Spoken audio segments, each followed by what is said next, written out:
तुर्की को यूरोप का मरीज कहा जाता था। तुर्की यूरेशिया में स्थित है। दरअसल यूरेशिया एक भौगोलिक भूखंड है जो यूरोप और एशिया महाद्वीप को मिलाकर बना है। इस देश का कुछ भाग यूरोप में और अधिकांश भाग एशिया में पड़ता है।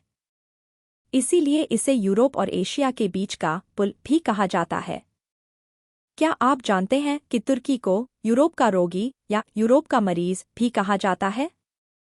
जी हाँ, यूरोप का मरीज एक विशेष नाम है जो तुर्की के लिए प्रयोग किया जाता था। यह नाम 19वीं सदी में उपयोग में आया था जब तुर्की का ओटोमन साम्राज्य धीरे धीरे कमजोर हो रहा था। ओटोमन साम्राज्य बहुत बड़ा था और इसमें आज का तुर्की, दक्षिण पूर्वी यूरोप, पश्चिमी एशिया और उत्तरी अफ्रीका शामिल थे।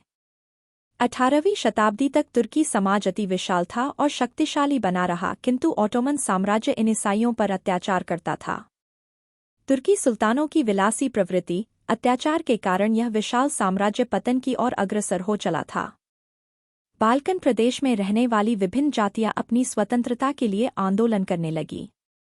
लेकिन 19वीं सदी के मध्य में यह साम्राज्य आर्थिक समस्याओं, सैन्य हार और आंतरिक झगड़ों का सामना कर रहा था। यूरोप के अन्य देश ओटोमन साम्राज्य की इस कमजोर स्थिति को देखकर चिंतित हो गए थे।